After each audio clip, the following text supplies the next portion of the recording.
Parece que ya estamos, ¿verdad? Sí, creo que sí.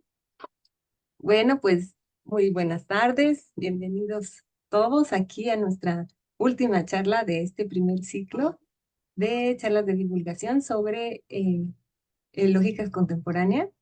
El día de hoy, pues, estamos muy felices de recibir a Elisángela Ramírez, que aceptó, pues, eh, presentarse el día de hoy para que tengamos un cierre con broche de oro. Y bueno, simplemente les presento muy rápidamente. Elisángela Ramírez Cámara es licenciada y maestra por la UNAM. Actualmente se encuentra realizando sus estudios de doctorado en el posgrado de Filosofía de la Ciencia, específicamente en el área de Filosofía de las Matemáticas y Lógica de las Ciencias. Y justamente el día de hoy nos va a hablar de conexividad, un caso de desviación por comisión que forma parte, de hecho, de lo que ella está investigando acerca de estas lógicas. Eh, pues, sin más, por favor, Elisangela, si quieres comenzar. Muchas gracias. Muchísimas gracias por la invitación. Me parece que es un gran proyecto porque realmente es una manera muy buena de estar al corriente, ¿no? Con lo que están haciendo nuestros colegas. Y pues ahora yo tengo la oportunidad de compartir un poco de lo que he estado investigando los últimos 5 años, tal vez. Em, y pues sí, esto es una pequeña parte de la introducción de mi tesis, porque la idea es que son varios capítulos acerca de aspectos filosóficos de las lógicas conexivas. Y entonces, pues el plan era que la introducción fuera como esta cosa que le iba a dar un poco más de coherencia al resto del proyecto y también como pues, realmente, como vamos a ver, no es que sea una cosa muy reciente, sino que más bien como la motivación por revivir el proyecto de las lógicas conexivas y es más o menos reciente, pues entonces habrá muchas lectoras que no estén tan familiarizadas con el tema. Así que he estado trabajando en refinar lo que yo creo ahora es una introducción muy gentil a las lógicas conexivas. Entonces ya ustedes me dirán cómo va esto. Em, Cualquier pregunta de aclaración, no me molesta que me interrumpan, si no, tampoco tengo problema con que guardemos las preguntas hasta el final, ¿ok? Entonces,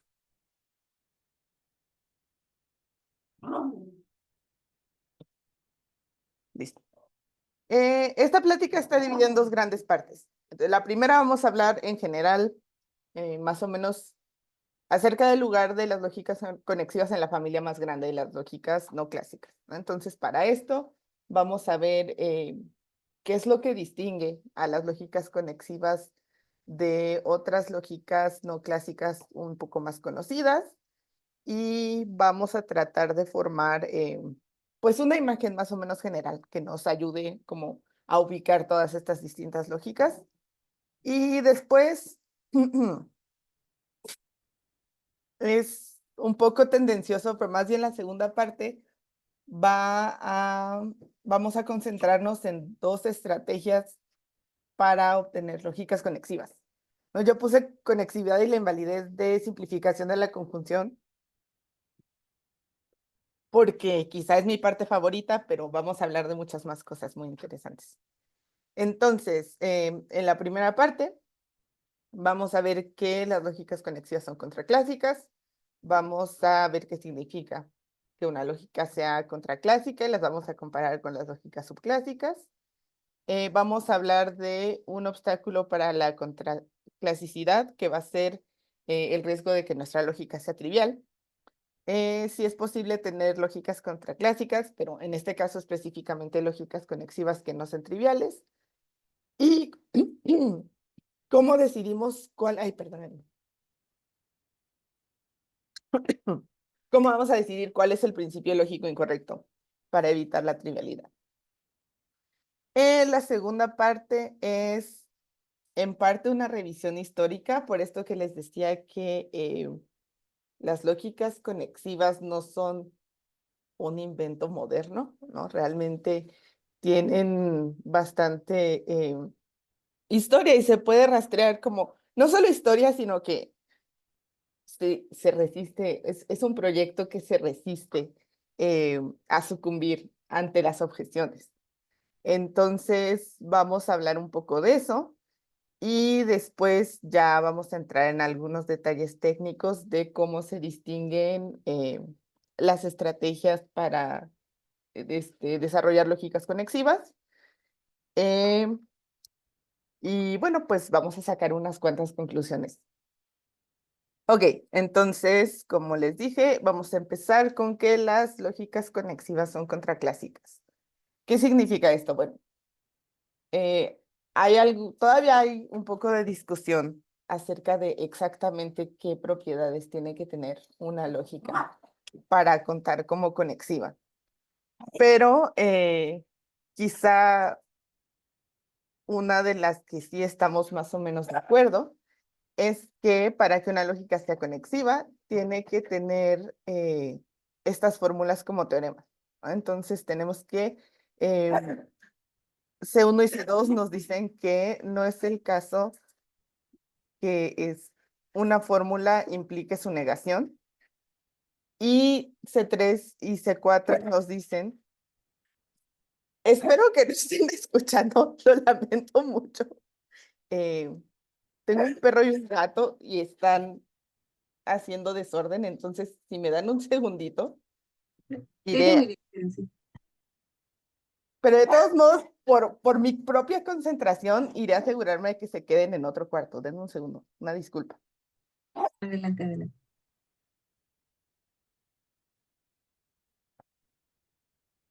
Sí.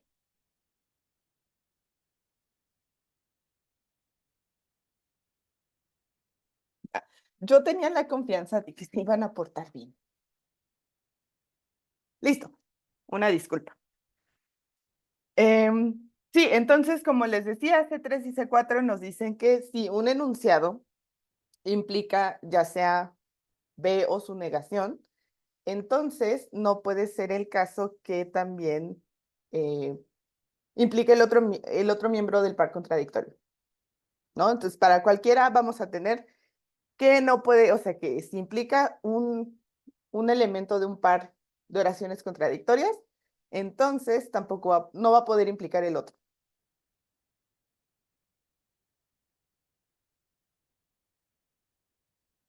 Ay. Ok, entonces, ¿cómo sabemos que C1 a C4 de hecho no son verdades lógicas de la lógica clásica? Bueno, pues realmente tenemos pruebas muy sencillas para verificar esto. Vamos a asumir una presentación en términos de condiciones de verdad, ¿no? Para las conectivas usuales. Y entonces vamos a tener que, si un enunciado entonces es verdadero, entonces su negación va a ser falsa. Para el condicional vamos a tener que, si o el antecedente es falso, o sea, la condición usual, ¿no? El antecedente es falso, el consecuente es verdadero, entonces el condicional va a ser verdadero.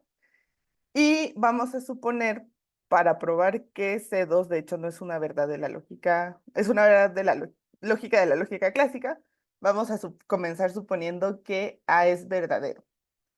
En ese caso, vamos a tener que su negación es falsa y con esto vamos a garantizar la verdad del condicional, porque vamos a tener un antecedente que es falso.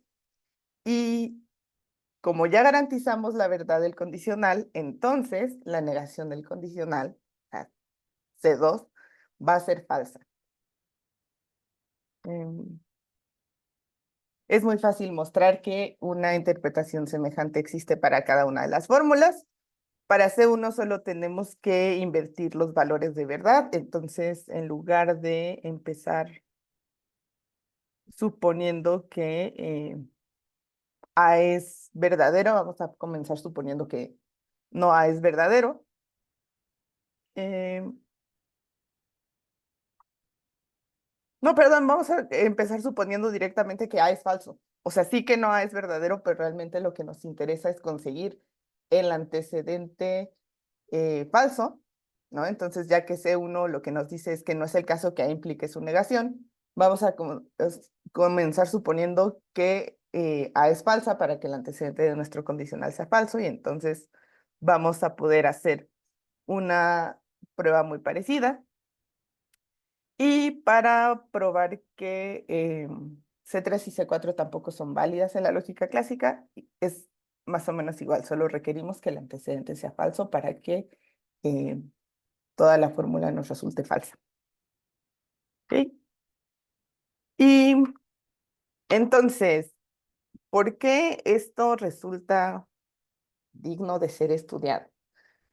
Porque todas las lógicas no clásicas que conocemos y que estudiamos y que entendemos un poco mejor son lógicas subclásicas, que quiere decir básicamente que proponen invalidar verdades lógicas de la lógica clásica, no añadir verdades lógicas nuevas, que es lo que vamos a terminar haciendo con las lógicas contraclásicas.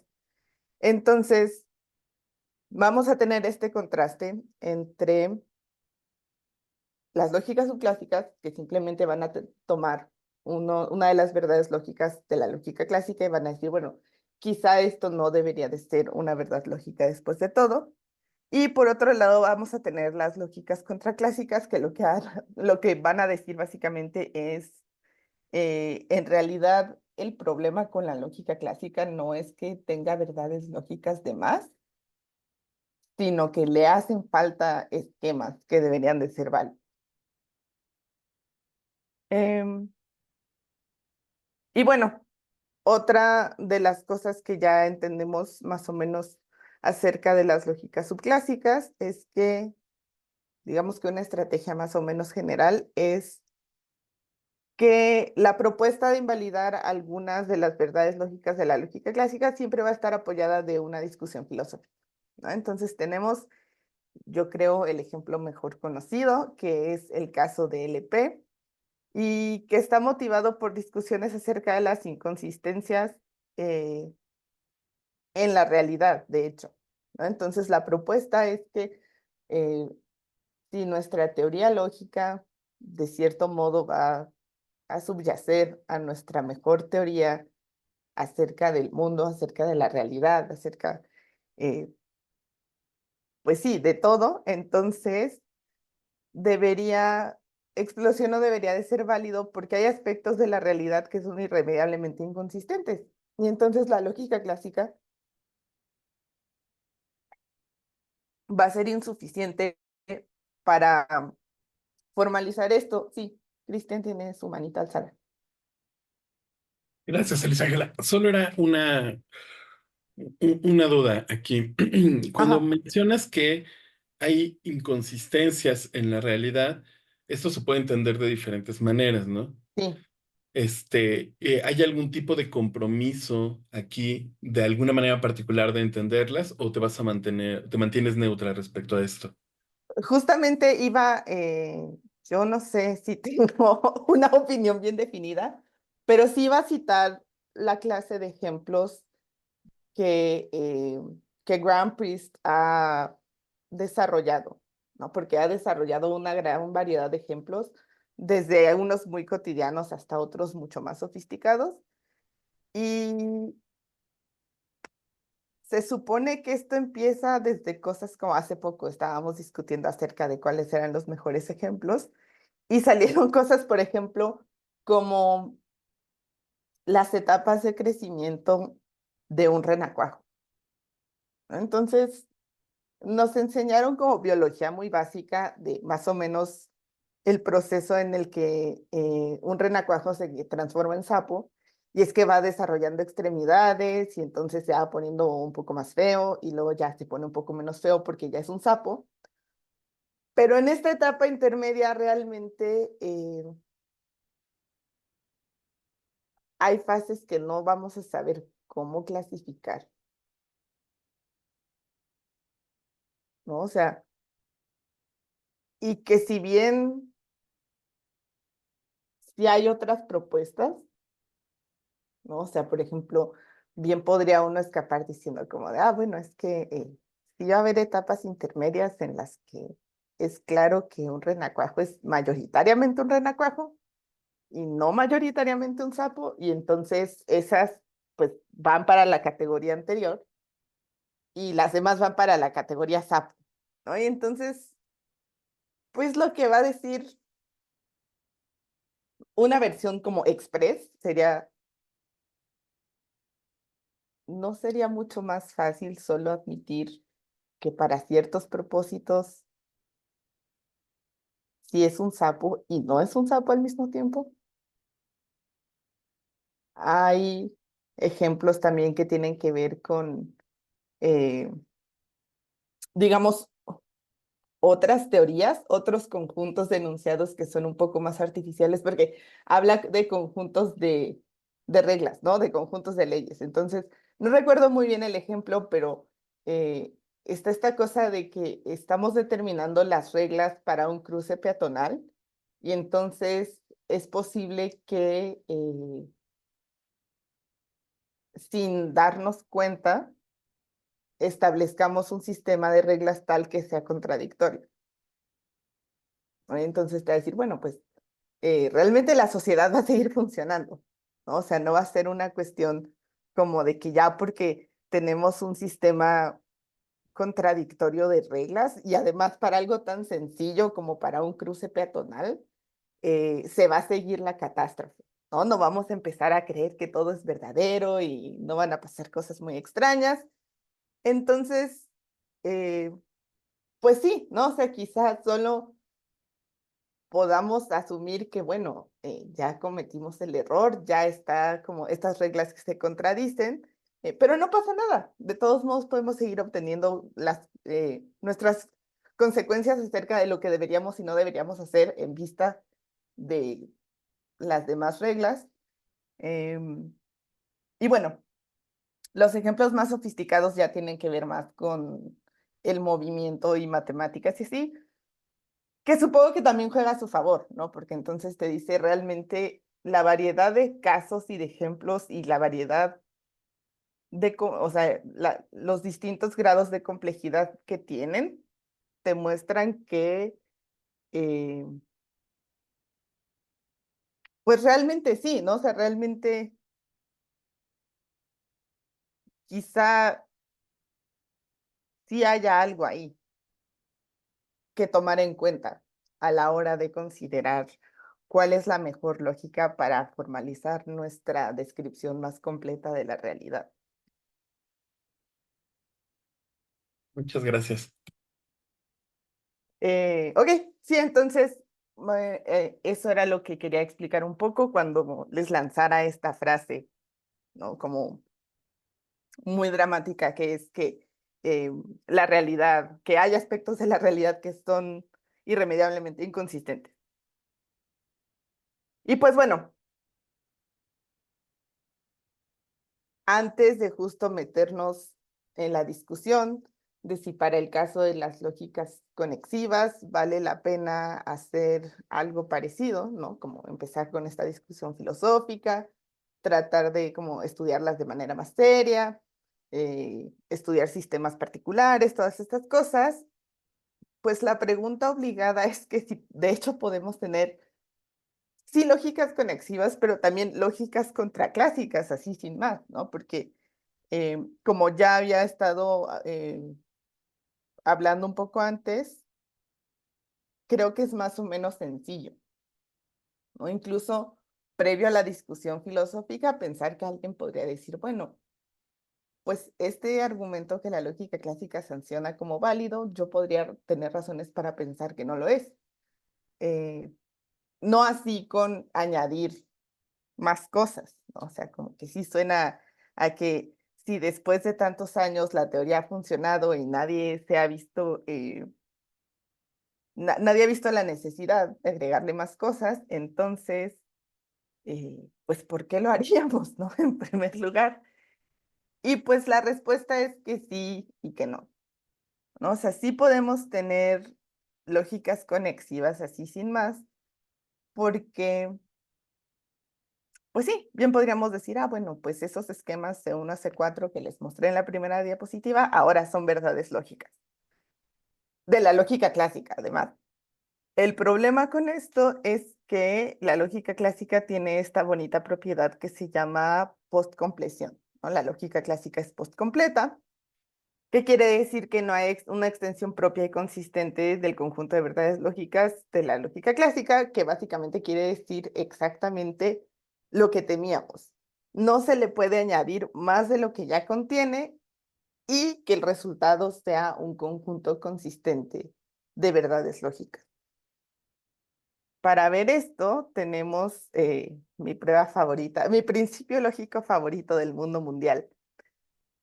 Eh, tenemos que, no es el caso que A y no A implica la negación de A y no A, es una instancia de C1. Entonces, vamos a suponer, porque estamos añadiendo, ya que nuestro esquema C1, no es el caso que una oración implique su negación, va a ser una verdad lógica, entonces vamos a suponer que siendo esta una instancia de ese esquema, va a ser verdadero. O sea, la fórmula completa va a ser verdadera para cualquier evaluación de A. Pero vamos a tener que la implicación no, digo, A y no A implica, no es el caso que A y no A, es una verdad lógica de la lógica clásica. Podemos hacer la tablita ni siquiera tenemos que hacer la tablita de verdad. Simplemente tenemos que recordar que como el antecedente es una falsedad lógica, entonces siempre va a ser falso y ese hecho basta para garantizar la verdad del condicional, ¿no? Entonces, además, este condicional pues es la negación, es el par contradictorio de nuestro supuesto inicial. Entonces vamos a formar una contradicción verdadera y como esto es la lógica clásica, por explosión y modus ponens vamos a tener que B va a ser verdadera para cualquier B, ¿no? Cualquier enunciado en nuestra teoría va a ser verdadero. Entonces vamos a tener una lógica que nos va a decir que todo es verdad y pues quién sabe si queríamos llegar ahí, ¿no? Porque independientemente de qué tan interesantes nos parezcan las lógicas no clásicas, parece que valoramos las teorías que son consistentes y que no son triviales. Entonces, realmente, cuando preguntamos que si es posible tener una lógica conexiva, tener una lógica contraclásica, implícitamente estamos preguntando por la posibilidad de obtener lógicas conexivas que no sean triviales. Siendo así esto, podemos seguir con la segunda parte de la plática, donde ya les había comentado. Vamos a revisar dos estrategias para obtener lógicas conexivas que no sean triviales. La primera, precisamente, va a ser tomar una lógica subclásica y añadir las fórmulas conexivas como teoremas. Yo sospecharía que ya más o menos se ve por dónde va esta estrategia y por qué funciona, ¿no? Porque entonces como vamos a invalidar algunas de las verdades lógicas que nos permiten derivar la trivialidad, entonces pues nuestra teoría lógica resultante ya no va a ser trivial. Y la segunda estrategia va a consistir en motivar la invalidez de algunas verdades lógicas mediante una discusión filosófica de lo que es la conexividad. Porque precisamente vamos a ver que si bien no es una falla catastrófica, el primer caso sí, o sea, como que combina un proyecto que está mejor estudiado con esta otra cosa más nueva, ¿no? O sea, vamos a recuperar la conexividad tomando estas lógicas que ya están muy bien estudiadas y que nos podrían dar extensiones conexivas interesantes con su mérito propio y todo. Pero yo favorezco la segunda estrategia precisamente porque no requiere de justo estas otras lógicas mejor motivadas, no empieza con el propósito, por ejemplo, de obtener extensiones conexivas de lógicas que ya conocemos, sino más bien se trata de responder a la pregunta, ¿no? De cómo se vería una teoría puramente conexiva, por así decirlo. Entonces, extensiones conexivas de las lógicas subclásicas. Por la prueba que vimos hace un momento, nos podemos dar cuenta que lo menos que, como el cambio mínimo que necesitamos para que una teoría que es inconsistente no sea trivial, es que explosión sea inválida, ¿no? Porque entonces, si invalidamos explosión, el último paso de la pruebita que les presenté hace unas diapositivas, pues ya no va a ser válido y entonces ya no vamos a tener esta conclusión que queremos evitar, que para toda oración B en nuestra teoría, B va a ser verdadera. Y entonces, como hemos estado hablando de la paraconsistencia ya, también no nos sorprende que podamos tomar esta lógica paraconsistente, que hace exactamente lo que necesitamos, que es proponer la invalidez de explosión, y entonces le vamos a añadir C1 a C4, ¿no? Nuestros principios conexivos. Y esto fue hecho más o menos recientemente por Hitoshi Omori, y entonces él desarrolla una lógica donde es una extensión conexiva de LP, y que va a tener como una de sus características más particulares, que va a haber pares de teoremas de la forma A en A. Precisamente porque parte de un supuesto como en el que basé la pruebita de hace unas diapositivas, ¿no? Entonces tenemos que, vamos a tener un par de teoremas contradictorios y no vamos a llegar a la trivialidad. Hitoshi Omori también ha propuesto extender la lógica para consistente y para completa FDE con el mismo resultado, ¿no? Va a ser una lógica que no va a ser trivial, pero que sí va a tener teoremas contradictorios. Hay otra línea de investigación que dice que la conexividad y la relevancia son conceptos relacionados, ¿no? Aquí no es tanto porque, como en el caso de la paraconsistencia, que parece muy conveniente que ya se encargue del paso más, como el paso más obvio que se puede invalidar para evitar la trivialidad de la teoría. Aquí más bien sí hay un poco más, digamos, de discusión filosófica, porque la idea es que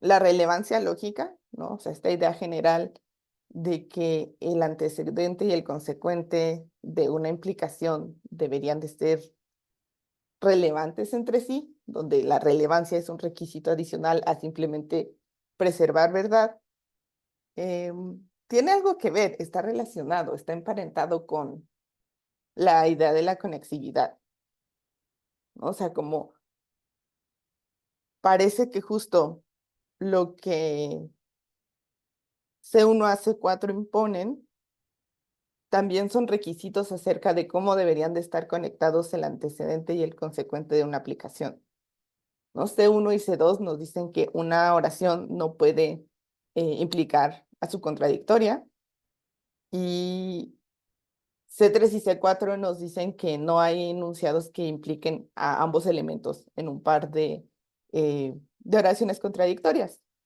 Entonces, viendo que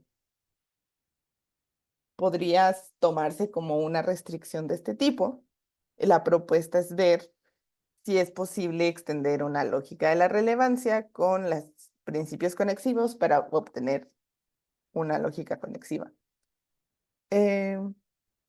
Y los resultados pues son más o menos buenos. Tenemos que mientras más fuerte la lógica, o sea, más cercana a la lógica clásica, entonces más probable es que esto resulte en inconsistencia y trivialidad, ¿no? Este es el caso de R, que es una de las lógicas relevantes más cercanas a la lógica clásica, y que de hecho la lógica para funcionar, para tener una extensión conexiva de una lógica relevante, tenemos que usar B, que es B porque es la lógica de la relevancia básica, hacia abajo, ¿no? O sea, donde hacia abajo significa lógicas más débiles que nos permiten, o sea, que tienen menos verdades lógicas.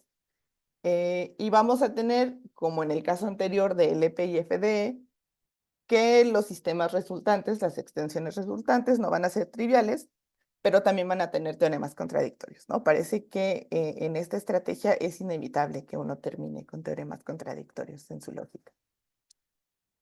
Y pues, como les decía, entonces no es que sea irremediable, no es que sea catastrófico, pero sí podemos dudar, ¿no? Acerca de estos dos aspectos de esta estrategia, que es si de verdad queremos tener verdades lógicas contradictorias en nuestra lógica y que, pues como yo les decía, ¿no? O sea, yo nunca he estado tranquila con la idea de que la motivación inicial para este proyecto haya sido como de, pues vamos a tomar lógicas subclásicas que ya entendemos y vamos a hacer extensiones, ¿no?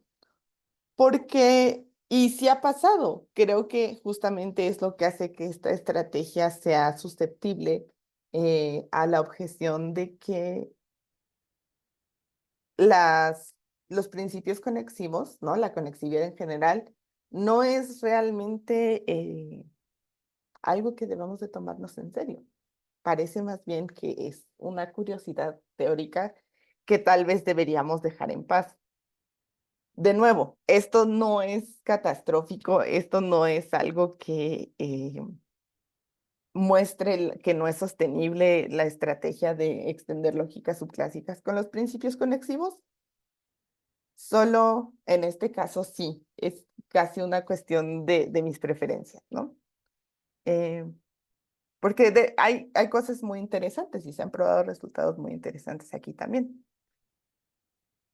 Entonces, como les decía, es un intento por reconciliar la conectividad con otros fenómenos un poco mejor explicados y pues yo preferiría ver una teoría lógica que considere pues la conectividad como un fenómeno digno de ser estudiado por su cuenta. Y así llegamos a la segunda estrategia. Entonces, el adelanto es que, a diferencia de con las lógicas subclásicas que estudiamos, donde estaban puestos en cuestión principios como explosión, aquí directamente nos vamos a ir contra simplificación de la conjunción, que es básicamente que de la conjunción A y B podemos obtener A solita o B solita, y adición de la disyunción, ¿no? Que como sabemos nos dice que de cualquier A le podemos añadir disyunciones sin perder la preservación de verdad. Y la razón, el diagnóstico general es que no favorecemos esta estrategia precisamente porque, sí, como ya les había dicho, valoramos mucho las teorías consistentes, ¿no? Porque a mí otra de las razones por las que me gusta mucho esta estrategia es porque justamente da lugar a lógicas conexivas que no solamente no son triviales, sino que además son consistentes. Entonces, lo que va a pasar aquí es que parece que valoramos más que nuestras conectivas tengan estas propiedades de lo que valoramos una teoría consistente, ¿no? Entonces, dada la lección de tener teoremas contradictorios o tener la invalidez de principios que sí, de principios lógicos que sí parecen estar más allá de cualquier duda posible, vamos a preferir, ¿no?, las extensiones conexivas de las lógicas subclásicas. Pero pues yo no lo creo así. Y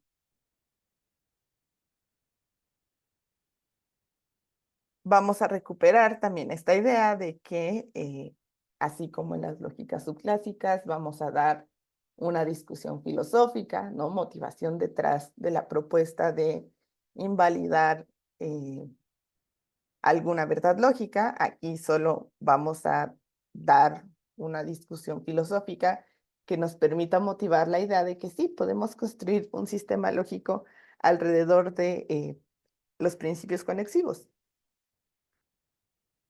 Y entonces, vamos a revisar un poco de historia de la lógica, ¿no? Entonces, tenemos que una de las primeras evidencias de un condicional conexivo se encuentra en Sexto Empírico.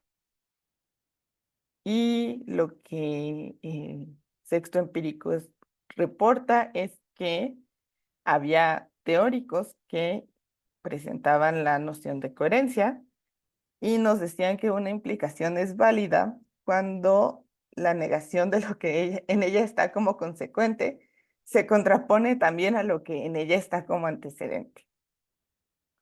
Y según estos, las implicaciones citadas no son válidas mientras que es verdadera esta. Si es de día, es de día.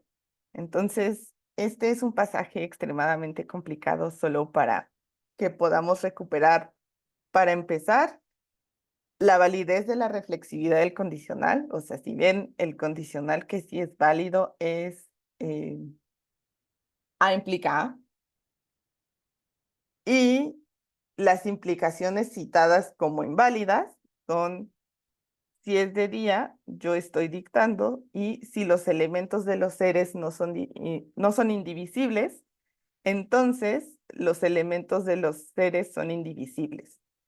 Que si nos fijamos bien, es básicamente una implicación que nos dice que una oración puede implicar a su contradictoria. Este es un condicional popularizado por Crisipo, ¿no? O sea, como estas personas misteriosas que eran los que introducían la noción de coherencia, son las personas de la escuela de Crisipo. Ah, sí, y entonces se distingue del condicional basado en la noción de contención. O sea, esto es solo para tener un poco de referencia, ¿no? Y también saber que no estamos hablando de la propuesta, por ejemplo, que suena de vez en cuando, que es que para que una implicación sea verdadera, entonces el consecuente tiene que estar contenido de algún modo en el antecedente, ¿no? Entonces, porque para los estudiosos de este tipo de condicionales, entonces si es de día, o sea, la reflexividad del condicional va a ser inválida. Y pues sí, en general no debemos de confundir las nociones de compatibilidad o coherencia y contención.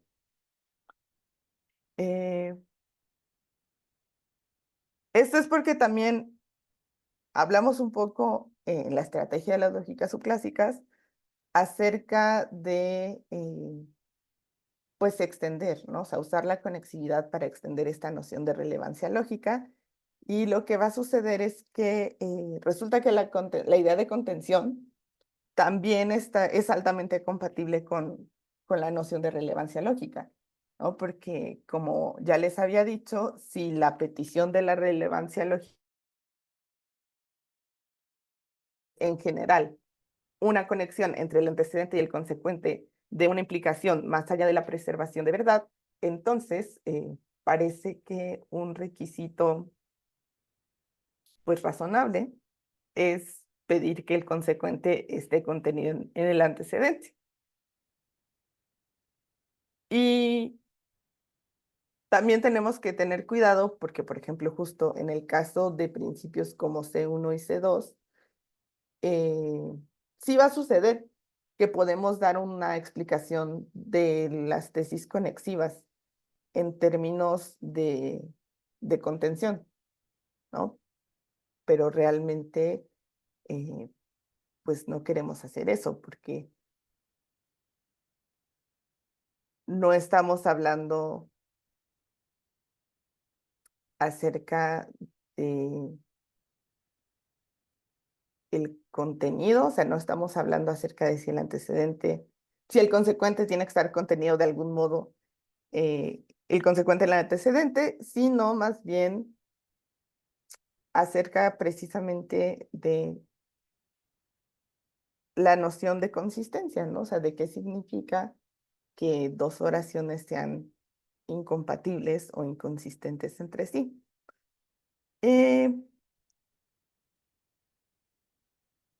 Y entonces, después de la disputa entre los estudiosos de la coherencia o de la compatibilidad y de los estudiosos de la contención, vamos a dar un salto hasta Boecio, ¿no? Porque como les decía también, algo que es muy característico es que estas ideas van y vienen, ¿no? Entonces, por un rato se mantienen debajo del radar y eventualmente alguien vuelve a llegar a ellas y entonces se convence de que son muy maravillosas y dignas de atención hasta que llega otra persona, expone sus objeciones y pues se repite el ciclo.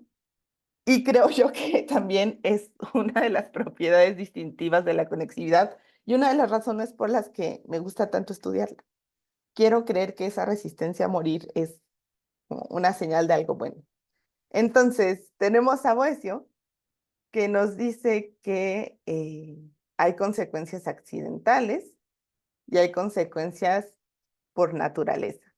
Las consecuencias accidentales son el resultado de simplemente la preservación de verdad de antecedente a consecuente, y las consecuencias por naturaleza sí requieren de una conexión entre antecedente y consecuente que es adicional a la simple preservación de verdad.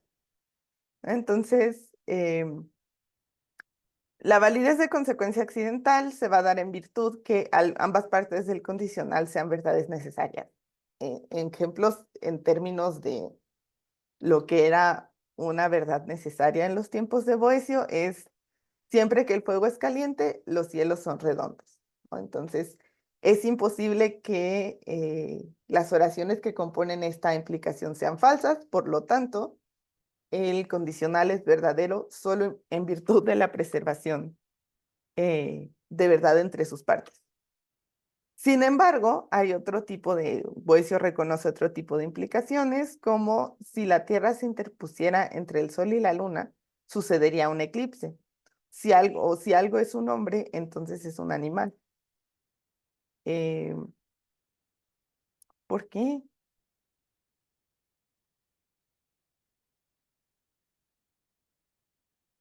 Creo que hubo un error terrible con LaTeX y se tragó una de mis diapositivas. Pero ok, entonces aquí tenemos que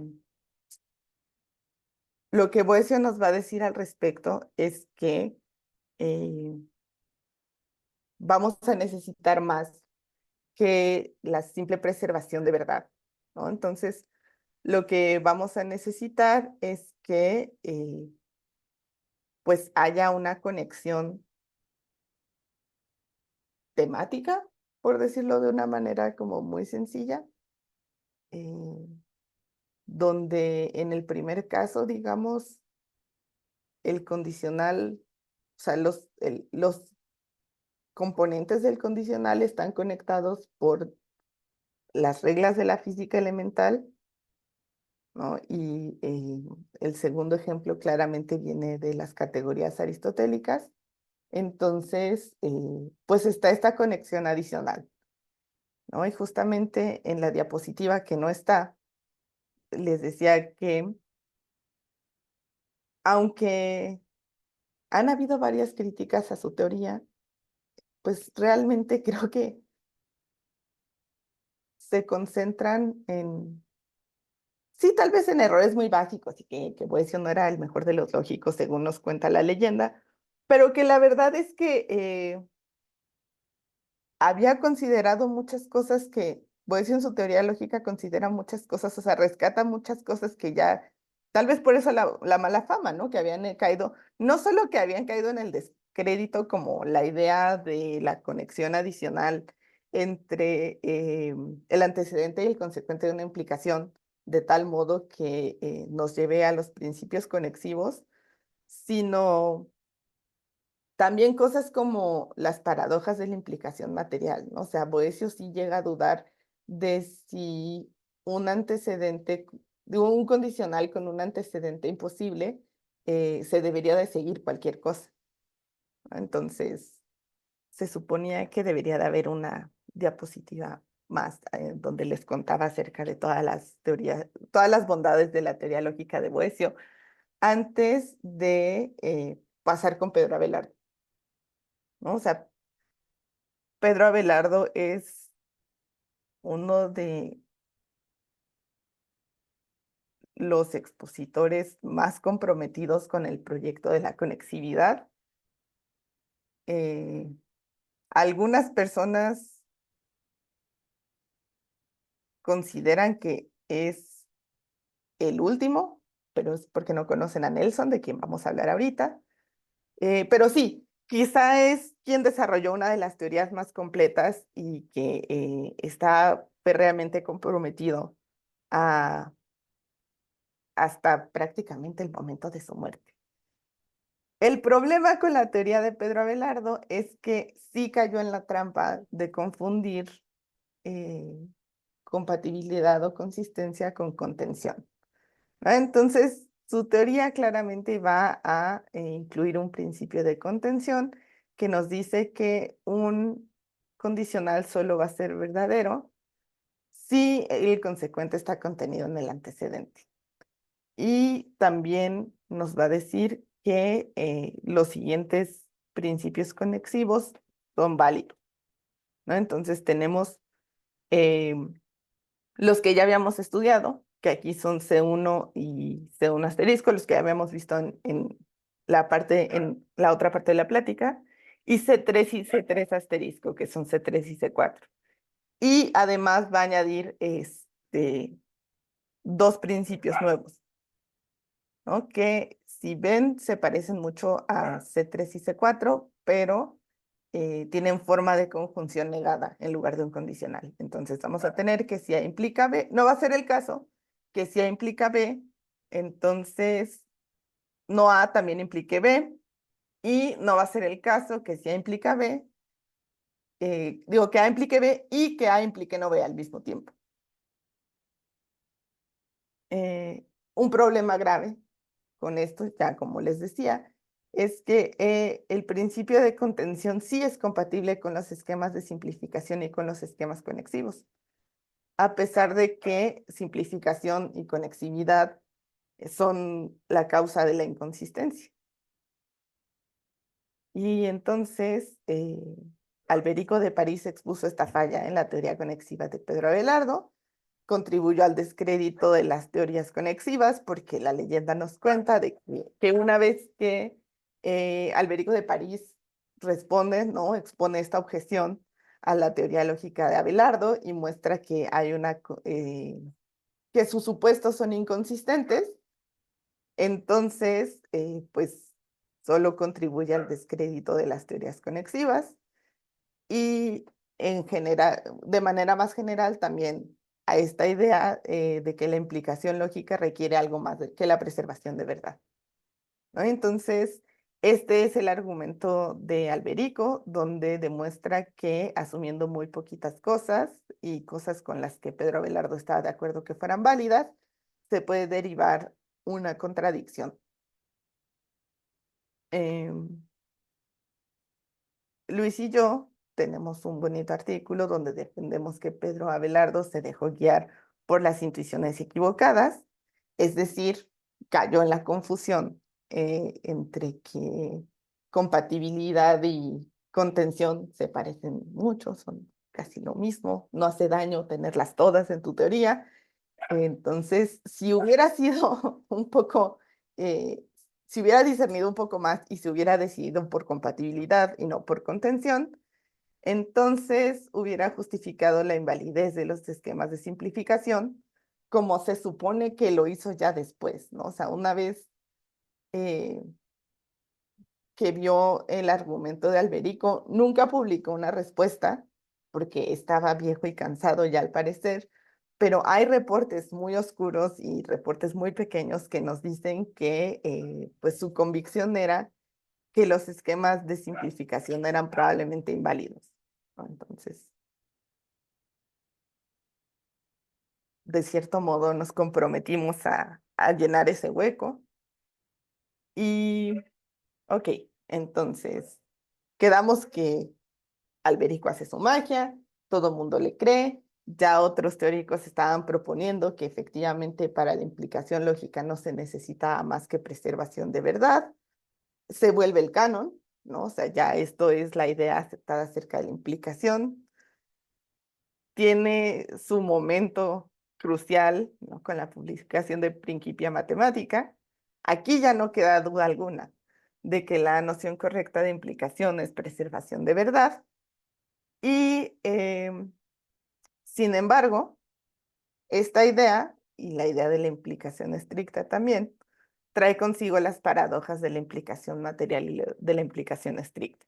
Entonces ya las había mencionado un par de veces antes, eh, sobre todo porque les decía que yo creo que no se le da suficiente crédito a Boëthius por haber anticipado algunas de estas paradojas. Y entonces tenemos que las paradojas de la implicación material son paradoja positiva, que es P implica que Q implica P, paradoja negativa, que es que no P implica que P implica Q, y esta disyunción que básicamente nos dice que cualquier enunciado es o el consecuente o el antecedente de una implicación verdadera, y las paradojas de la implicación estricta, que son P no P implica Q, P implica que Q implica Q, y P implica que Q o no Q. Entonces, como podemos ver, paradoja positiva básicamente nos dice que basta que el consecuente sea verdadero para que una implicación sea verdadera. Paradoja negativa nos dice que basta con que el antecedente sea falso.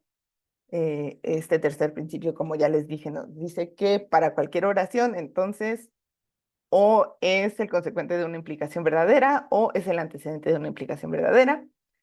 Y las de la implicación estricta, pues básicamente las categorizamos distinto porque nos hablan en este caso en particular, de verdades y falsedades lógicas, ¿no? Entonces, así como paradoja negativa nos dice que basta con que una oración sea falsa para que la implicación sea verdadera, entonces P y no P implica Q nos dice que una falsedad lógica implica cualquier oración, y los otros dos principios nos dicen que una verdad lógica es implicada por prácticamente cualquier cosa. Y entonces tenemos que C.I. Lewis considera que el condicional material es inadecuado para formalizar la noción intuitiva de implicación, o sea, como nuestro uso preteórico de sí entonces, y su propuesta es definir justamente la implicación como la implicación estricta, ¿no? Que es básicamente la implicación material modalizada, ¿no? Esa flecha se lee como la implicación material, y la caja es un operador de necesidad de la lógica modal normal, y entonces con esta implicación estricta evita que, o sea, invalida las primeras tres paradojas, pero las otras tres siguen siendo válidas. Y entonces tenemos finalmente a Nelson y la lógica de las relaciones intencionales. Nelson, de hecho, es estudiante de Lewis y está en desacuerdo, ¿no? Con que debamos de conformarnos con que solo podemos invalidar la mitad de las teorías de la implicación material y estricta. Y entonces su diagnóstico es muy radical, porque de hecho, antes incluso de considerar principios conexivos y, digamos, otras razones, él simplemente dice que los pasos que son cuestionables en la derivación de todas las paradojas de la implicación material estricta son simplificación de la conjunción y adición de la disyunción, ¿no? Estos principios no tienen un lugar en una teoría formal que capture nuestra noción preteórica de implicación. Y esto es porque la implicación, ¿no? O sea, la implicación que él está proponiendo va a estar basada en una noción de consistencia muy particular. Cuando Russell nos habla de consistencia, ¿no? Consistencia en Principia Matemática, por ejemplo, es que A y B son consistentes solo si su conjunción es verdadera. Luis, ay, imagínense que esta caja está fuera. Luis nos dice que dos oraciones son consistentes solo si es necesario que su conjunción sea verdadera. Y Nelson, a diferencia de estas dos personas, nos va a decir que es suficiente, mas no necesario, que A y B sean verdaderas para ser consistentes, ¿no? Porque la consistencia realmente es una noción intencional. Y entonces lo que están haciendo mal Russell y Lewis es tratar de reducirla a una noción extensional, ¿no? O a una noción intencional que depende de operadores modales que eventualmente nos conducen a la asignación de verdad. Y entonces justamente lo que dice es, pues estas nociones no capturan otros fenómenos, ¿no? Donde podemos determinar consistencia e inconsistencia, como por ejemplo su ejemplo favorito que es 2 más 2 es distinto de 4, es consistente con que 2 más 2 sea igual a 5 o con que 2 más 2 sea igual a 6. Sin embargo, 2 más 2 es igual a 5, es inconsistente con que 2 más 2 sea igual a 6 también, ¿no? Entonces, el punto que trata de defender es que estos enunciados, que los consideraríamos imposibilidades lógicas, porque no hay manera que puedan ser, o sea, si bien reconocemos que no hay manera que puedan ser verdaderos, eso no nos limita, eso no de ninguna manera funciona como un obstáculo para poder darnos cuenta de que también entran en relaciones de consistencia e inconsistencia, ¿no? Y entonces, esto va a hacer que la noción de implicación material e implicación estricta sean insuficientes para capturar todos estos otros fenómenos. Y la otra parte de su teoría también es que, de la teoría de Nelson, es que está motivada por el silogismo tradicional, ¿no? Que está estrechamente relacionado con la conexividad. Y entonces vamos a tener que cualquier implicación de la forma A y B implica C debe de incorporar, o sea, debe de estar motivada por la idea de que cada una de las premisas tiene un uso efectivo en la derivación de la conclusión. Entonces, la razón por la que simplificación de la conjunción se vuelve inaceptable en el contexto de la implicación lógica es porque si bien hay preservación de verdad, no es muy claro, por ejemplo, si tenemos que A y B implica A, no es muy claro cuál es el papel que está cumpliendo B en esa derivación, más que estar ahí. Y podemos decir algo muy parecido, ¿no? O sea, para adición de la disyunción. O sea, sí podemos añadir disyunciones y preservar verdad, pero en términos del contenido que estamos introduciendo en el consecuente de nuestra implicación, eh, por ejemplo, en el contexto de la relevancia, siempre la objeción no es claro, ¿no? O sea, podríamos introducir contenido que sea irrelevante para el antecedente. Y entonces Nelson va a decir, bueno, pues esa irrelevancia a veces se traduce como incompatibilidad, a veces se traduce también como que, pues justo, o sea, si nos ponemos a rastrear, o sea, si realmente nos impusiéramos ese requisito de que incluso en las disyunciones, si vamos a introducir B, entonces es porque B, o sea, hay una derivación real entre el antecedente y el consecuente, vamos a darnos cuenta de que esto realmente casi nunca se satisface. Y entonces, aquí hay una breve presentación, ¿no? O sea, del vocabulario intencional y creo que de la lógica de Nelson. Entonces nos va a decir que A circulito B significa que A es consistente con B. La negación va a ser la negación usual y con esto me refiero como a la negación que tiene todas las propiedades de la negación de la lógica clásica. Y usando estos dos operadores podemos definir inconsistencia, que es que A y B son inconsistentes si es el caso que podemos negar su consistencia. Y luego podemos definir implicación en términos de inconsistencia, ¿no? Entonces, A va a implicar B cuando A sea incompatible con la negación de B. Y esta es una axiomatización muy breve y muy elegante que nos dio, fue con la que trabajó Nelson. Como pueden ver, mete una restricción, el axioma número 5 mete una restricción a transitividad. Y esto va a ser precisamente porque va a descartar las instancias de transitividad que se parezcan a simplificación de la conjunción, ¿no? Entonces, eh, lo que él va a decir es como si en el esquema de transitividad, entonces tú igualas P o P con Q o con R, por ejemplo, si igualas P con Q, vas a obtener que P implica P y P implica R, y P implica R, implican que P implica R. Y entonces vas a tener, pues sí, un condicional que va a quedar ahí colgado, que no sabes qué papel está jugando. Entonces hay que restringirlo, que nos remite a la idea justamente de que invariablemente tenemos que restringir algunos de nuestros principios lógicos ya conocidos si queremos tener una teoría que sea consistente y no trivial. Y además de eso, pues tenemos el axioma número 4 que nos dice que si P implica Q, entonces P es consistente con Q, que con ayuda de las definiciones que les presenté se convierte en C3, que es si P implica Q, entonces no es el caso que P implique también la negación de Q.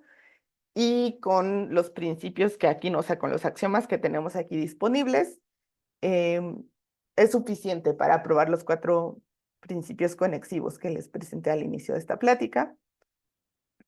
Esto que les digo aquí, la contraclasicidad en la lógica de Nelson se concentra en el axioma 4, que con un poco de ayuda garantiza que las fórmulas C1 a C4 sean teoremas del sistema.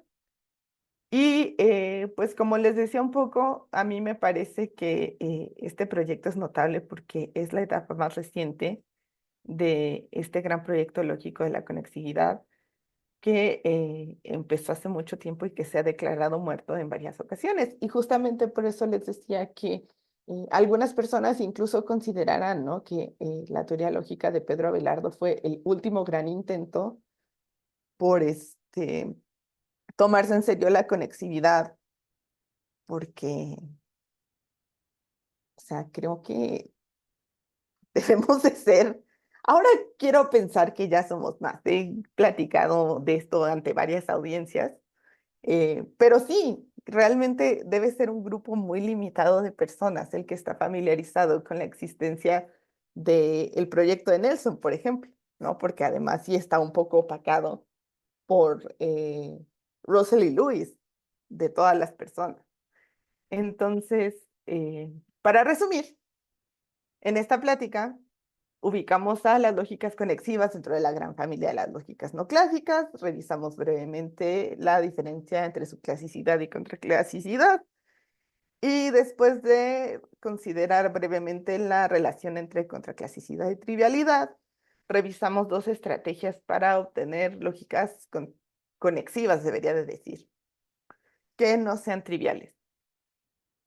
Y al examinar la vía de las lógicas subclásicas, llegamos a la conclusión de que esta estrategia tiene 2 puntos débiles, que es que resulte en teorías lógicas con teoremas contradictorios y que está muy tendencioso eso, carecer de motivación filosófica sustancial, más bien debería ser, eh,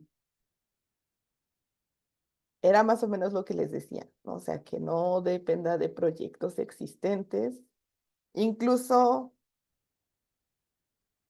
que no priorice la conexividad, ¿no? Tampoco es que no sea sustancial y tampoco es que sea deficiente, pero sí, que sí hay una diferencia, pues, en cómo procede la discusión filosófica en esta estrategia cuando se le compara con la vía, digamos, histórica para llegar a la conexividad, que es la estrategia alternativa, que carece de estos puntos débiles porque el énfasis está en obtener en una teoría que no solo no sea trivial, pero que también sea consistente, pero que esto viene a un costo muy alto porque requiere que admitamos y argumentemos a favor de la invalidez de los esquemas de simplificación y de adición. Pero creo yo, ¿no? Lo que me gustaría que nos lleváramos todo desde esta plática es que los argumentos formalizados en C1, C4, los principios conexivos, no son nuevos, aunque parezcan radicales e implausibles, y que la persistencia del proyecto de motivar filosóficamente la conexividad desde cero, ¿no? O sea, al estilo de Crisipo y de Poesio y de Pedro Abelardo y de Nelson, eh, pone en duda el diagnóstico de los oponentes de la lógica conexiva, que es también, como les había comentado, que la conexividad no es más que una curiosidad teórica moderna, ¿no? Es un invento de la modernidad. eh, y pues no es así, realmente hay una discusión filosófica muy rica acerca de aspectos de la implicación y de los condicionales que pues hemos desacreditado más bien porque no encaja, ¿no? O sea, con el estándar de lo que creemos es la mejor teoría acerca de la implicación. Y pues con eso les agradezco mucho su atención.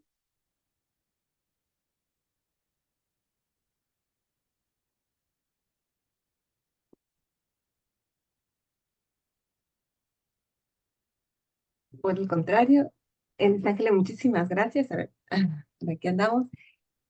Pues muy encantados con tu participación, porque creo que nos estás poniendo un mapa bastante amplio de varias de las discusiones que se han visto a lo largo de estas charlas. Y pues me gustaría saber si alguien aquí quisiera hacer alguna pregunta, algún comentario.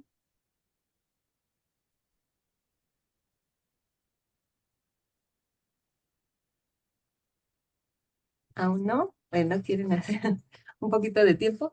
A ver, miren, a mí me gustaría eh, preguntarte en relación a estas dos estrategias que tú planteas con las cuales podemos llegar a lógicas Ujú. conexivas. ¿Sí me escuchan? Sí. Sí, sí, Ah, sí. con respecto a la primera, sí, Ujú. me gustaría saber si, en tu opinión, esta primera estrategia se estaría encaminando más hacia consideraciones, ¿qué serían?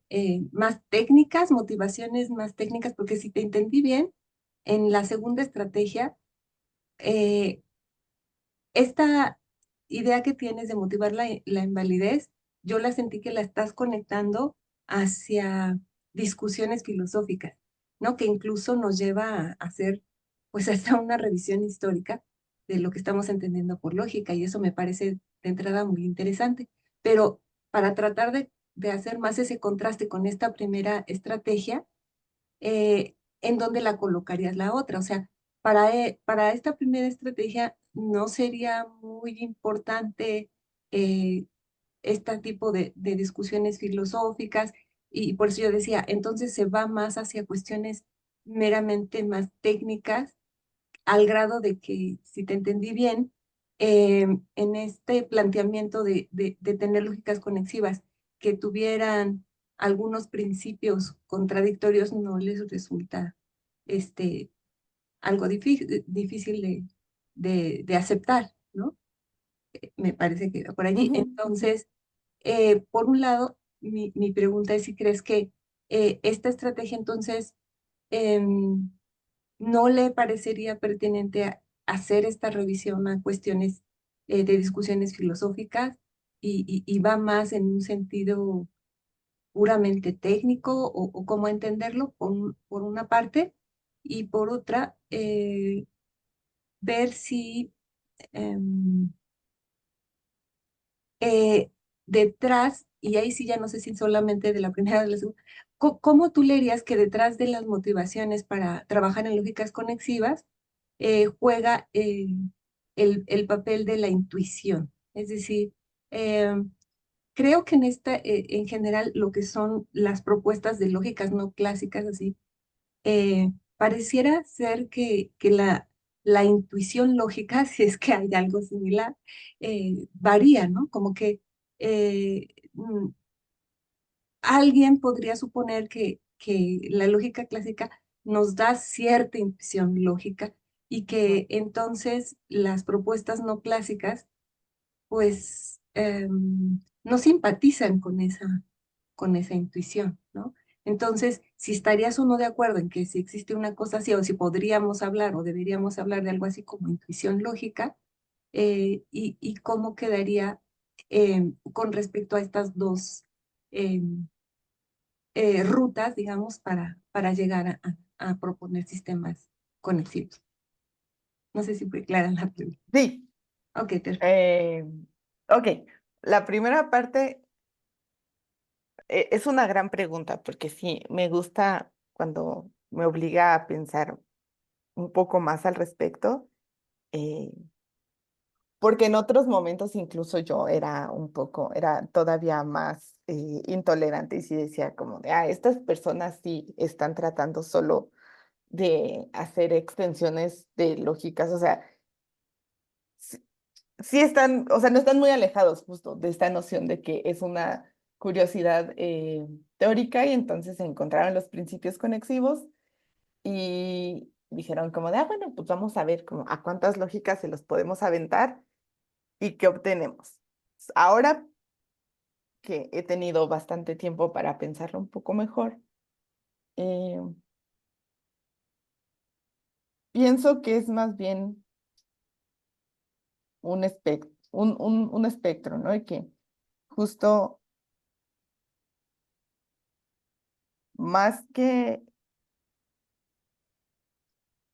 falta de interés o más que sí sea como que determinantemente la prioridad sea el asunto técnico, ¿no? O sea, como construir sistemas lógicos, es que también son las mismas limitaciones del proyecto, ¿no? O sea, realmente eh, cuando hablo de esta estrategia me refiero a un puñado de artículos donde hay algunos que sí, realmente lo asumen y dicen como de, mira, pues algunas otras personas en otros tiempos muy lejanos han considerado estos principios que se ven pues medio exóticos y definitivamente son incompatibles con la lógica clásica, ¿no? Entonces, ¿cómo podríamos hacer un sistema lógico que los contenga? Bueno, pues simplemente tenemos que evitar que trivialice y pues aquí está. Eh, pero realmente no representa, ¿no? A la totalidad, o sea, lo que se puede hacer con esta estrategia, porque justo también estuvieron estas otras personas, ¿no? Que les estaba comentando este otro proyecto, eh, donde sí, o sea, a mí no me parece que sea suficiente porque sí está así como esta comparación burda, ¿no? Así como que, bueno, pues ahorita ya conocemos mejor la lógica de la relevancia, la hemos estudiado y entonces sabemos más o menos lo que nos está pidiendo y entonces nos cruzamos con los principios conexivos y suena que se parecen, ¿no? O sea, como piden una conexión, entonces vamos a combinarlos porque pues vamos a ver qué tal les va. Y entonces ahora creo que no está tan mal. No es una falla del proyecto que sí está muy enfocado en esa parte técnica, pero que también lo otro es trabajo pendiente, digamos, ya después de que alguien propuso y dijo como de, pues miren, aquí una curiosidad, tenemos una extensión consistente de LP o una extensión consistente de FDE o extensiones conexivas, perdón, de LP y de FDE, una extensión conexiva de, de la lógica de la relevancia B. entonces ya podemos empezar a hablar de otras cosas, ¿no? Ya podemos empezar a hablar de qué significa que una lógica tenga teoremas contradictorios, que si realmente es tan catastrófico como parece, que, que definitivamente, por ejemplo, habrá gente que diga, pues sí, o sea, sí es catastrófico, ¿no? O sea, que ¿para qué vas a tener conceptos como verdad lógica y falsedad lógica o como oraciones contradictorias? ¿No? Parece que habrá quien diga, no, pues sí, tal vez la noción de verdad lógica no debería de ser compatible, ¿no? Con la noción de que haya verdades lógicas contradictorias, ¿no? Porque pues es algo lo que hemos visto que funciona. Pero hay otras discusiones que sí, que dicen, bueno, sí, o sea, realmente si estamos considerando todo el espectro de posibilidades, eh, pues sí, a lo mejor si tenemos una teoría que tenga verdades lógicas o teoremas contradictorios, entonces a lo mejor eso sí puede revelarnos algo más, ¿no? Acerca de, eh, pues justo lo veo, por ejemplo, en la comparación, o sea, más adelante, eh, entre las nociones de consistencia de Russell, de Lewis y de Nelson, ¿no? O sea, al final, uno de los grandes logros de la lógica, o sea, de pasar esta lógica en esta noción de consistencia es decirnos como de, mira, o sea, sí, estos conceptos nos han funcionado hasta ahora para ciertas cosas, no es que hagan mal su trabajo, ¿no? Pero definitivamente no capturan todo el espectro de fenómenos que tal vez quisiéramos capturar eh, con la noción de consistencia. Entonces, de manera similar, yo creo que ya no es tanto así como una deficiencia, no es tanto como un error irreparable, sino más bien simplemente por el orden en el que se han hecho las cosas, ¿no? Esa discusión filosófica apenas está empezando a brotar, gracias a que alguien ya antes hizo el trabajo técnico. Sí sigo teniendo la impresión que, bueno, pues también por cómo se hicieron las cosas, ahora va a estar ligada irremediablemente a estos otros proyectos, ¿no? O sea, al final tomamos LP o tomamos FD, o tomamos la lógica eh, R, por ejemplo, porque son las lógicas no clásicas mejor conocidas, y entonces cualquier explicación que logremos dar, pues sí va a estar un poco ligada a esos proyectos, de un modo que dar una teoría lógica conexiva desde cero no lo va a estar, ¿no? Es como cuando Priest nos habla de la inconsistencia y de la paraconsistencia, ¿no? Y de sus motivaciones para proponer LP como la lógica correcta, eh, no nos habla de LP como una versión corregida. O sea, sí en algunas partes, pues, pero no es un punto prioritario para su proyecto, ¿no? No es un punto de venta, digamos, que LP sea un subconjunto de las verdades de la lógica clásica, ¿no? Nos ha dado todo un espectro de razones independientes para creer que sí. Para empezar, existe tal cosa como el fenómeno de la inconsistencia que queremos capturar, y por otro lado, que LP es la lógica ideal para hacer esto. Eh, bueno, por un lado está eso, y por el otro, estábamos hablando también un poco de que Sí, del papel de la intuición, sí, el papel de la intuición, sí. si hubiera ahí Eh, en dónde lo ubicaría, sí. Pues justo, tal vez favorezco, a veces me gusta mucho favorecer la segunda estrategia por eso mismo, porque eh, detrás de prácticamente todas esas discusiones siempre está la idea de que nuestra noción preteórica de la implicación, ¿no? De cuando decimos que una cosa se sigue de otra, es mucho más rica, ¿no? Y no se agota ni con la implicación material ni con la implicación estricta, y que eso está bien. Y creo que me gustaría ser optimista y entonces quiero pensar que eh, sí se han hecho avances, ¿no? O sea, en el sentido de que somos menos propensos a descalificar estas ideas alternativas solo porque vienen de nuestra noción preteórica y solo porque chocan, ¿no? Con el canon, con la teoría ya establecida. Yo creo que es una condición necesaria para el progreso, ¿no? Yo creo que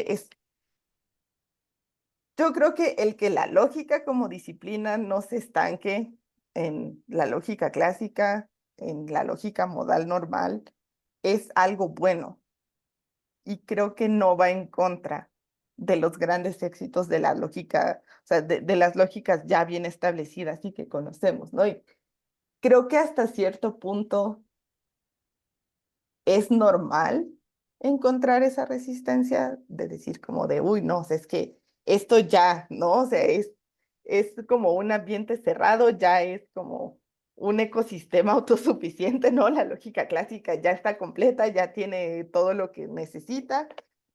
Eh,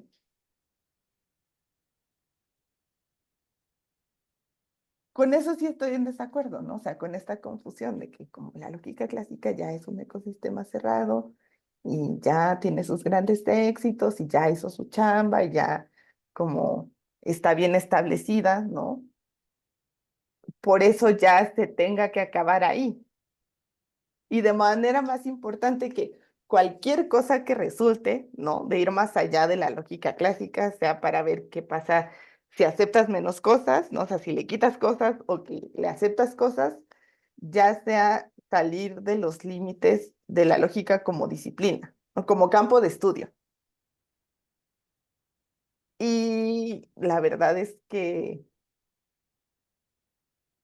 o sea, en general yo nunca he estado a favor de demonizar las intuiciones, ¿no? No creo que haya un mejor origen para el progreso de cualquier teoría que las intuiciones preteóricas. Y no creo que el caso de la lógica deba ser distinto.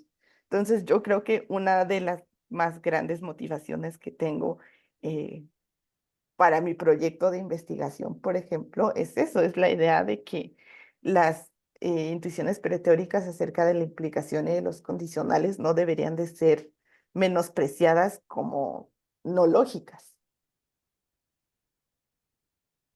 Buenísimo, muchas gracias. Entonces, ahora le damos la palabra a Luis, que te quiere hacer una pregunta o un comentario, por favor, Luis.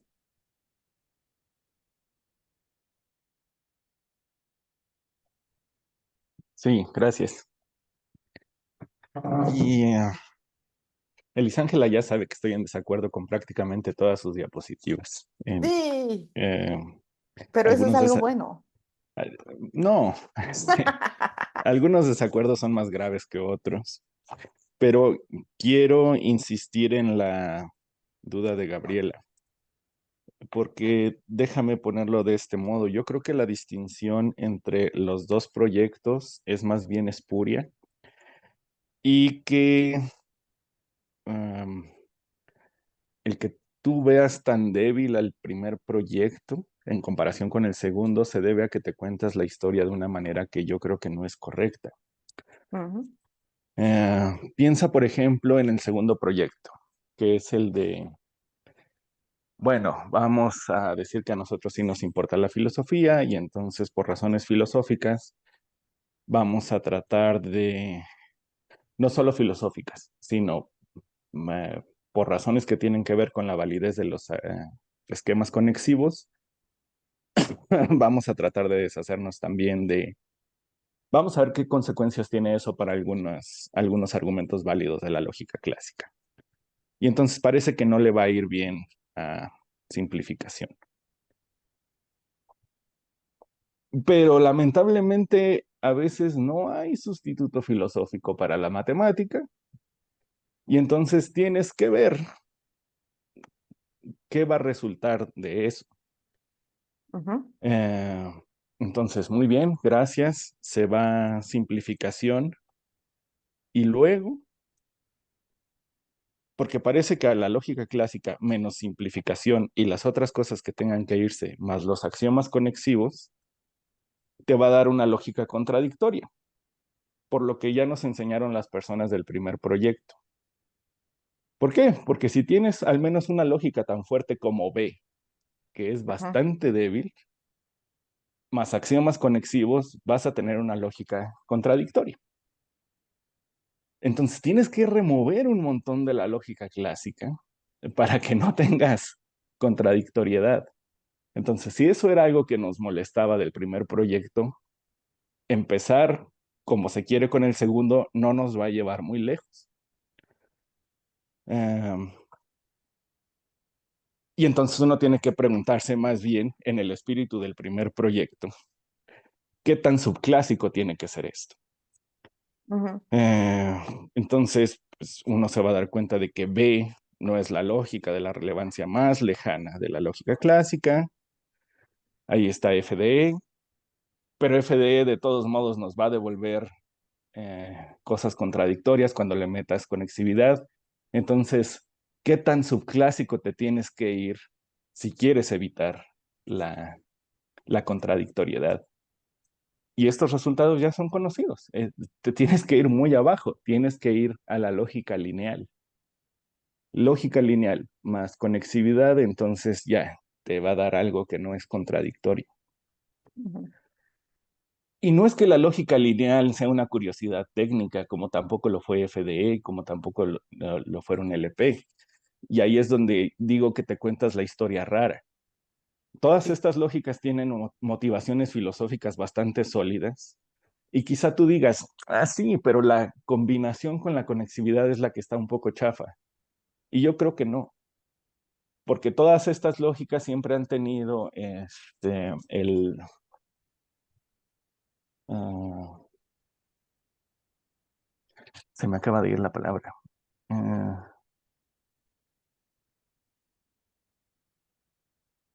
A todas estas, ahorita lo recordaré, pero a todas estas lógicas siempre se les ha objetado que no tienen una implicación decente. ujú, Eh, y entonces es parte de la misma investigación previa. Ponles una implicación decente a estas lógicas. Ah, pues ahí tienes la conexividad. No, no parece un matrimonio tan extraño. Eh, es cierto por cómo lucen los textos que parece que solo les importa lo que la gente llama aspectos técnicos, como si la discusión filosófica no fuera técnica también. Pero parece que les interesan los resultados con los signitos. ujú, Y es verdad que les dedican muchas páginas a eso, pero no es que la discusión filosófica esté ausente. Yo pienso, por ejemplo, en el proyecto de Banzing, y él dice, a mí me vale el mundo, la lógica correcta tiene que ser constructiva de alguna manera, y la conexividad también está chida por sus propias razones que tienen que ver con la noción de constructividad, y aquí les va mi lógica. Eh, entonces sí, no, repito, no veo una distinción entre el proyecto 1 y el proyecto 2, y el proyecto 2, como nos lo vendes, haría bien en leer más las cosas de los signitos del proyecto 1, porque si no, va a ir redescubriendo cosas sobre el camino y es perder el tiempo. ujú. ¿Quieres consistencia? Aprende dónde tienes que empezar si quieres la subclasicidad. Y eso fue todo.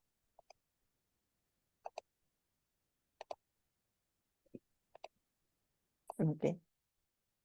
Eh, pues sí estoy de acuerdo, porque tú viste como una versión todavía anterior de esta plática donde sí hacía la distinción tendenciosa.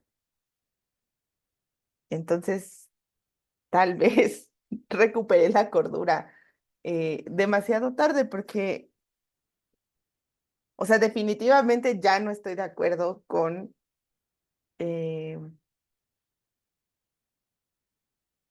la distinción como la trazaba entonces, donde sí creía que había una diferencia significativa entre ambos enfoques. Eh,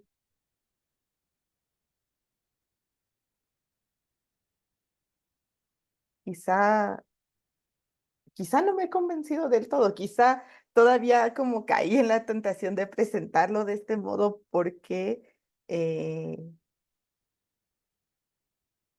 todavía no me convenzo del todo. eh, pero al menos eso sí, de eso sí me he convencido, de que no es cierto que un lado carezca de discusión filosófica y el otro no.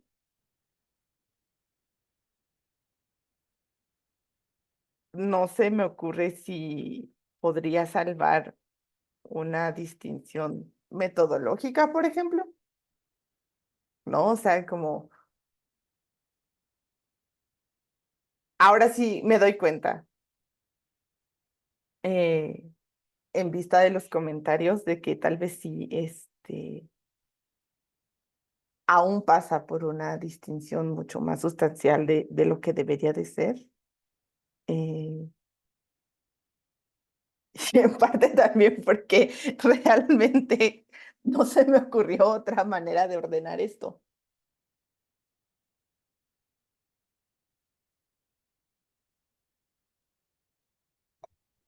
Quizá, perdón, ya le voy a seguir aunque nadie me lo autorizó. Quizá una manera de Adelante, hacerlo adelante. es fijarse en los argumentos que han puesto en más aprietos a las lógicas conexivas, Ok. ¿no? Y decir, bueno, estos son los elementos involucrados en esos argumentos contra las lógicas conexivas y de qué nos vamos a deshacer. Y yo creo que lo podrías llevar a la dirección que tú quieres. Una de las posibles respuestas a esos argumentos es decir, pues miren, hay que dejarse de preocupar por llegar a cosas contradictorias. Sí, llegamos a la contradicción. Ajá. De hecho, están bien localizadas, son contradicciones alrededor de simplificación y demás. Sigamos con nuestra vida. Y tú podrías motivar tu ruta de otra manera diciendo, pues no, ¿por qué tenemos que comprar contradicciones alrededor de simplificación? Invalidemos simplificación del tema. Repito, eso no va a ser suficiente porque quitar simplificación no te va a quitar contradictoriedad probablemente. Sí. Sí, y con eso capturas, creo yo, la diferencia metodológica, la diferencia de intuiciones y nada más habría que llevar los resultados suficientemente lejos para que de hecho sí te deshagas de contradictoriedad. Sí. Bueno, o sea, eso último quizás sí es una limitación de la plática en particular, porque hay bastantes detalles en los que uno no puede entrar sin suficiente tiempo, pero lo demás es muy útil. Pero sí, muchas gracias por el comentario, Luis, porque realmente sí es muy útil. Y sobre todo porque creo que sí podría, sí veo cómo podría también ser el camino para ofrecer una visión un poco más unificada de todos los esfuerzos por incorporar los principios conexivos en la teoría lógica.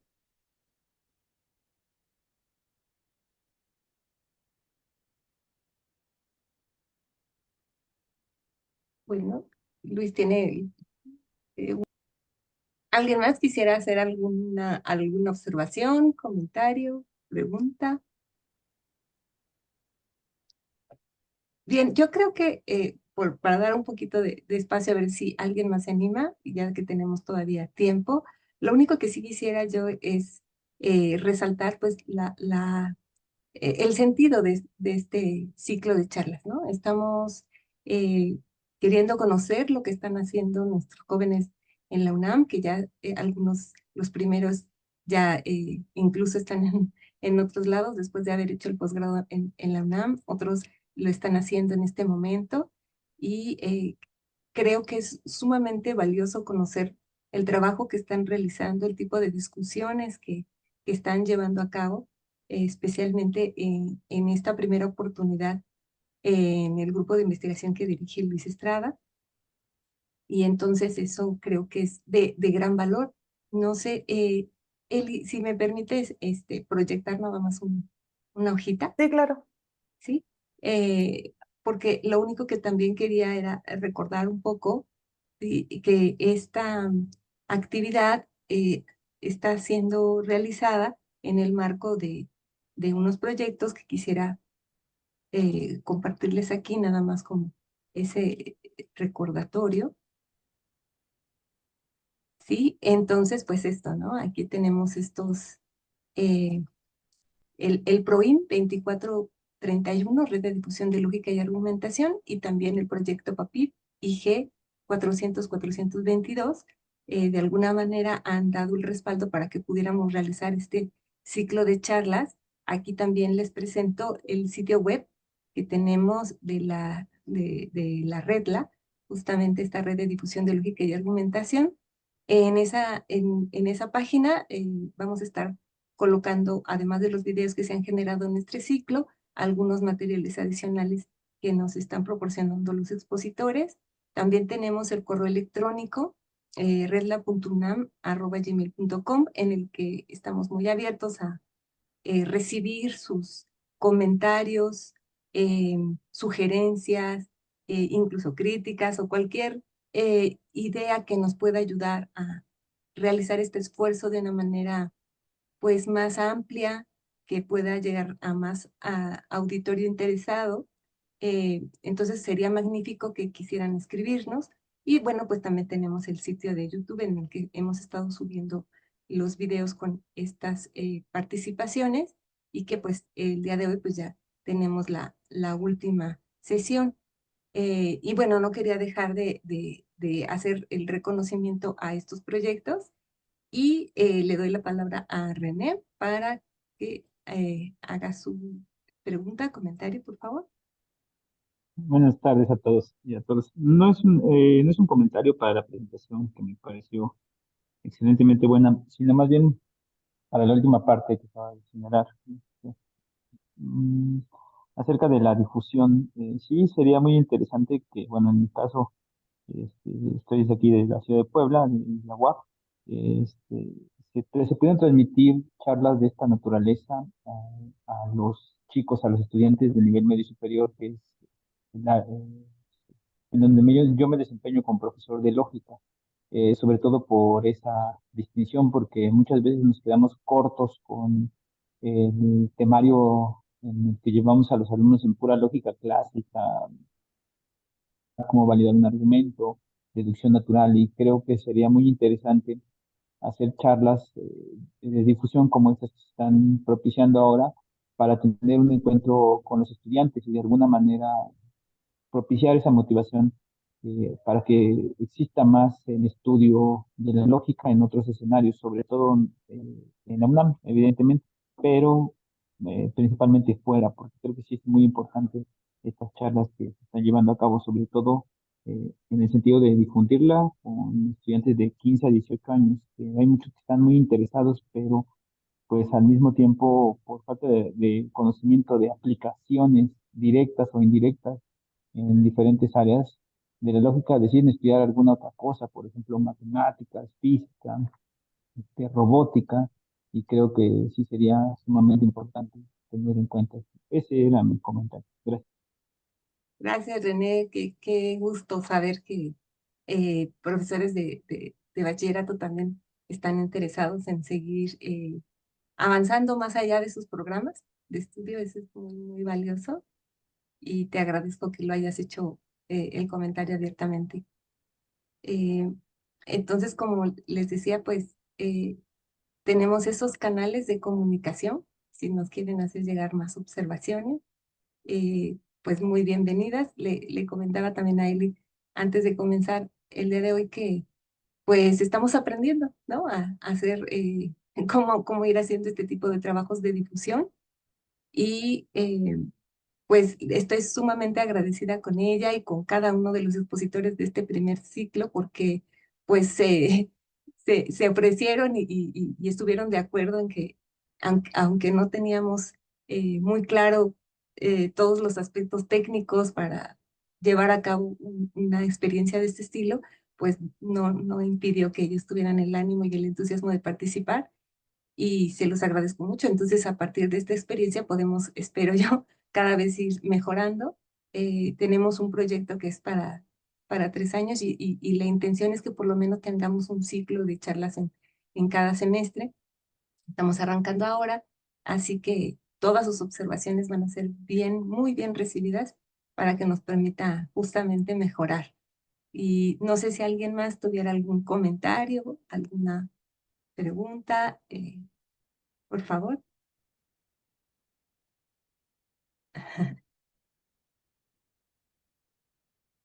¿Es así? Pues, de hecho, yo nada más entonces le pediría a Eli, si es tan amable, de darnos un comentario final con respecto a esta idea, ¿no? De poder, como ella ve que un tema de, digamos, el nivel de especialización que ella ya está realizando y como bien nos dice desde hace varios años, ¿de qué manera se le ocurra un poquito aquí de bote pronto que pudiera tener un tipo de, de actividad o algún tipo de forma en la que crea ella que pudiera darles una probadita a los jóvenes de medio superior con respecto a temas como este?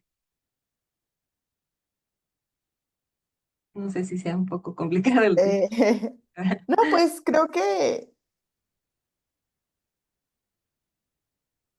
o sea, de cierto modo, sí es un poco más fácil de lo que suena. Yo sí pienso que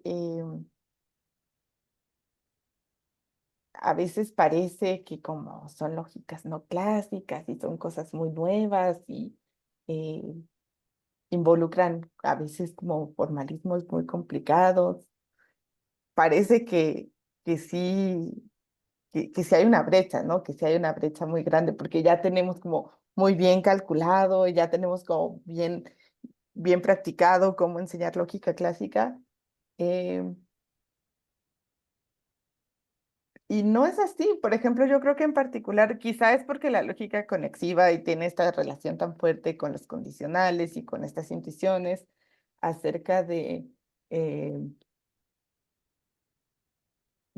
o sea, de como estos aspectos del lenguaje ordinario que no son, que la implicación en la lógica clásica no captura también.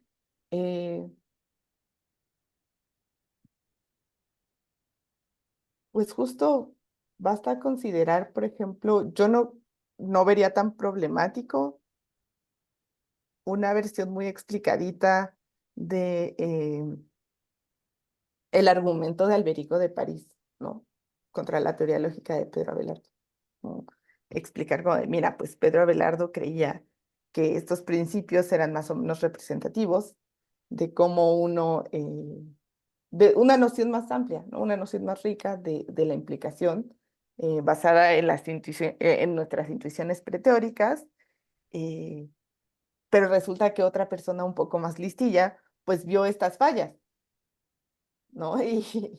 Y como lo, quizá lo más impresionante aquí es que esa es solo una versión, ¿no? De una disputa, de un argumento que se ha repetido en otras ocasiones, eh, en momentos tan recientes como ahora, ¿no? Porque esto también es una lógica que se estudia en la actualidad. Entonces, creo que sí, ese es un acercamiento eh, que me gusta mucho porque es una probadita, ¿no? Da la oportunidad de hablar de cosas históricas, porque es una disciplina que ya tiene bastantes años, eh, que además va un poco más allá, ¿no? Del currículum de la lógica clásica, sin ser tan intimidante, y que tiene esta conexión, ¿no? Con lo que se está haciendo ahora.